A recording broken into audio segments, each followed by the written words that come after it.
Shalom, perkenalkan nama saya Marito Sringoringo. Saya mahasiswi di Sekolah Tinggi Teologi Tepga Batam dengan NIM 0302190032 dengan pendidikan PAK. Pada kesempatan kali ini, saya akan membahas sedikit materi tentang strategi pembelajaran PAK. Setiap kita pasti sudah sering mendengar ataupun mengetahui apa itu strategi. Nah, bahkan di dalam kehidupan kita sehari-hari pun kita memerlukan yang namanya strategi untuk melakukan sesuatu hal. Sama halnya dengan seorang pengajar. Mereka juga memerlukan strategi ataupun cara di dalam penyampaian materi mereka sehingga melalui perencanaan ataupun melalui strategi yang mereka bentuk tersebut, si pengajar berharap bahwa si peserta didik dapat memahami setiap pelajaran ataupun materi yang disampaikan oleh guru tersebut. Di sini kita akan membahas sedikit tentang apa itu strategi dan mengapa strategi itu penting kita lakukan. Di sini dikatakan bahwa strategi adalah cara yang dilakukan seseorang khususnya dalam pendidikan, yaitu yang dilakukan oleh seorang guru untuk menyampaikan materi yang akan disampaikannya kepada si peserta didik ataupun dapat dikatakan cara di dalam kegiatan pembelajaran yang dilakukan oleh guru di dalam penyampaian materi kepada peserta didik. Nah, di sini dikatakan mengapa strategi itu penting? Strategi dikatakan penting karena kegiatan pembelajaran adalah suatu kegiatan yang di dalamnya terdapat dua kegiatan yang saling berinteraksi, yaitu antara peserta didik dan juga pengajar, yaitu kegiatan belajar dan kegiatan membelajarkan. Kedua kegiatan ini saling menunjang dan saling terkait. Nah, di sini dikatakan bahwa kegiatan yang saling berinteraksi, yaitu kegiatan belajar dan kegiatan membelajarkan. Nah, si guru memiliki tugas untuk membelajarkan ataupun memberikan materi kepada si peserta didik, sedangkan si peserta didik melakukan kegiatan yang namanya belajar. Nah, ketika belajar itu pastinya ada tanya jawab. Nah, di sini terjadilah interaksi ataupun komunikasi antara guru dan juga peserta didik. Di sini juga dikatakan bahwa kegiatan pembelajaran merupakan suatu kegiatan yang melibatkan banyak komponen. Kita akan membahas komponen-komponen apa saja yang diperlukan untuk suatu kegiatan pembelajaran. Yang pertama ada siswa, yaitu seseorang yang bertindak sebagai pencari, penerima, dan menyimpan berbagai isi dan pengalaman belajar yang sesuai dengan tujuan belajar. Nah, dikatakan bahwa siswa itu seseorang yang bertindak sebagai pencari. Nah, pencari dalam arti bahwa si peserta didik harus mampu mencari jawaban ataupun memecahkan setiap persoalan yang diberikan oleh si guru tersebut, dan juga bisa dikatakan bahwa si siswa atau peserta didik mereka mencari ilmu dengan cara mereka datang ke sekolah, menerima pembelajaran dari guru, sehingga mereka di sini dikatakan bertindak sebagai pencari. Nah, mereka juga dikatakan sebagai penerima. Ketika guru menyampaikan materi, di sini si peserta didik bertindak sebagai penerima, yaitu menerima setiap materi atau pembelajaran yang diberikan oleh guru tersebut. Dikatakan juga sebagai penyimpan. Nah, ketika seseorang ataupun si peserta didik sudah menerima pelajaran dari guru tersebut, mereka tidak harus langsung, bahkan dikatakan tidak bisa langsung melupakan apa yang baru mereka pelajari. Tetapi si peserta didik dituntut harus mampu untuk mengingat ataupun jikalau memungkinkan pelajaran tersebut memerlukan praktek di dalam kehidupan sehari-hari, si peserta didik harus mampu melakukannya. Dengan demikian si peserta didik ataupun siswa dikatakan mereka berhasil di dalam mata pelajaran tersebut.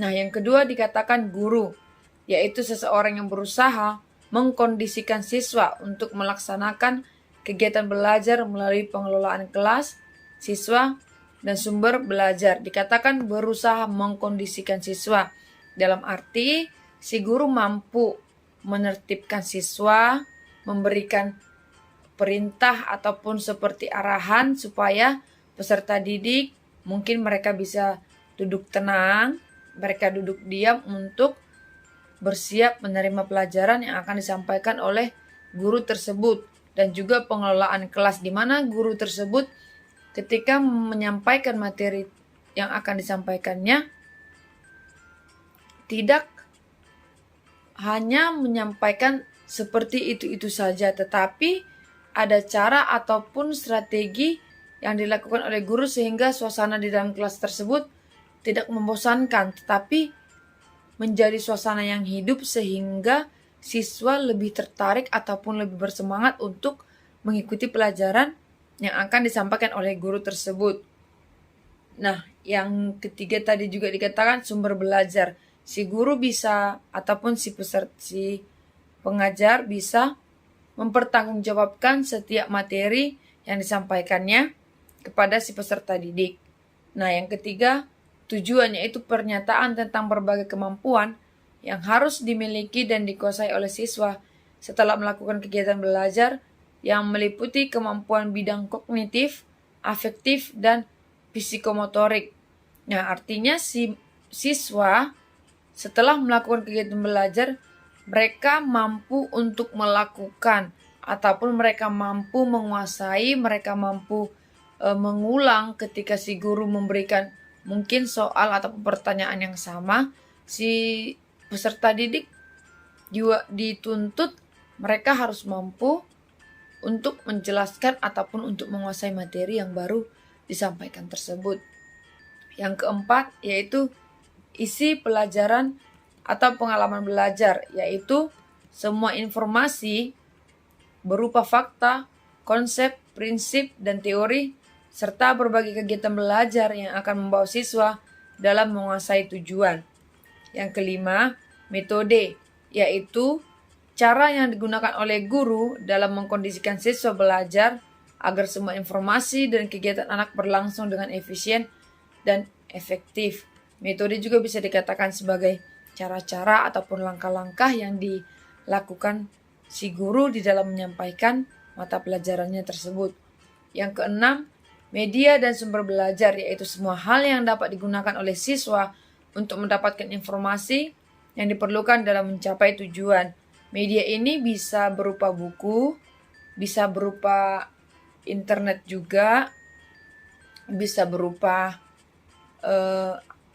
seperti LKS ataupun mungkin setiap buku-buku yang pastinya terkait dengan dunia pendidikan. Yang ketujuh, sarana dan prasarana, yaitu semua peralatan yang menunjang terjadinya proses pembelajaran, baik yang secara langsung digunakan untuk pembelajaran maupun yang tidak langsung. Dan yang kedelapan, evaluasi adalah serangkaian kegiatan, baik yang dilaksanakan selama proses maupun di akhir kegiatan, yang dilaksanakan dengan maksud untuk mendapatkan informasi tentang tingkat penguasaan siswa atas kemampuan yang telah dirumuskan dalam tujuan.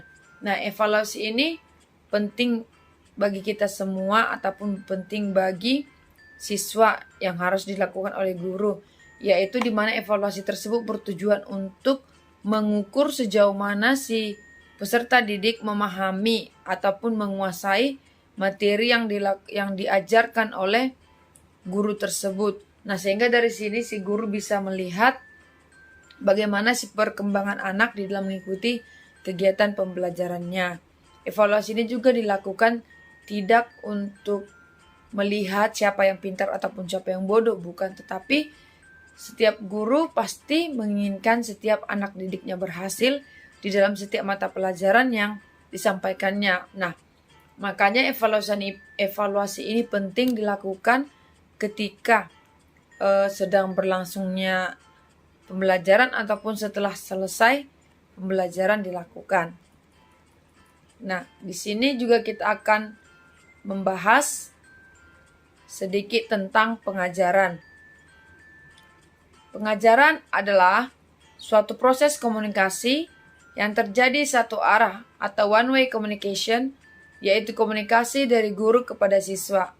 Pembelajaran adalah proses komunikasi yang dua arah atau bahkan multi arah, yaitu di mana ketika si guru menyampaikan materi ada feedback ataupun ada respon dari siswa tersebut. Mungkin ketika guru melontarkan ataupun memberikan pertanyaan, siswa menjawab, atau ketika guru menyampaikan materi, si peserta didik kurang mengerti sehingga terjadilah komunikasi atau interaksi antara guru dan murid di dalam suatu pembelajaran.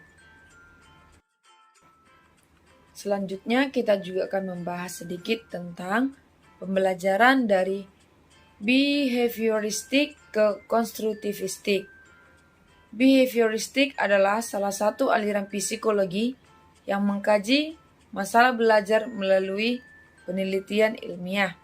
Nah, dengan demikian bisa dikatakan bahwa pembelajaran behavioristik didasarkan pada paradigma konstruktivistik akan dilaksanakan dengan memperhatikan hal-hal sebagai berikut. Yang pertama, tujuan pembelajaran lebih menekankan pada pengembangan potensi setiap individu. Tujuan belajar ditekankan bukan pada belajar apa, tetapi pada bagaimana belajar dilakukan. Yang kedua, pengakuan dan penghargaan terhadap keunikan peserta didik, baik menyangkut aspek kecerdasan intelektual, mental, fisik, maupun potensi yang dimilikinya. Disadari juga bahwa setiap siswa memiliki gaya belajar yang berbeda.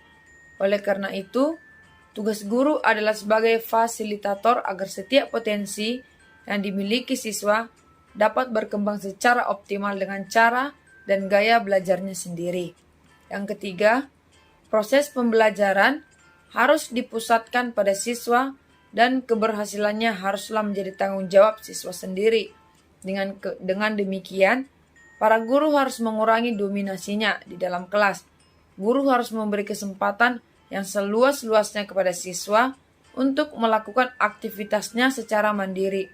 Semua aktivitas guru diarahkan pada upaya optimalisasi kegiatan belajar siswa. Yang keempat, memberi kesempatan kepada siswa untuk menyerap dan mengekspresikan hasil belajarnya secara bebas, sehingga para guru dituntut untuk menyediakan waktu yang cukup bagi siswa untuk melakukan aktivitasnya. Yang keempat, memberi kesempatan kepada siswa untuk menyerap dan mengekspresikan hasil belajarnya secara bebas, sehingga para guru dituntut untuk menyediakan waktu yang cukup bagi siswa untuk melakukan aktivitasnya. Komunikasi terjadi bukan hanya antara guru dengan siswa atau satu arah, tetapi bisa terjadi antar siswa dan antara siswa yang lainnya. Yang kelima, pemanfaatan sumber belajar yang beragam atau multimedia, baik yang secara sengaja didesain maupun dengan cara memanfaatkan lingkungan sekitar.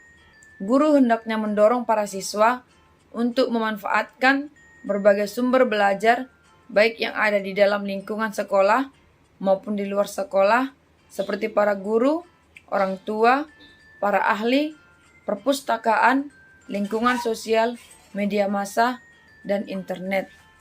Demikianlah penjelasan saya pada malam hari ini. Semoga bermanfaat bagi kita semuanya. Tuhan Yesus memberkati.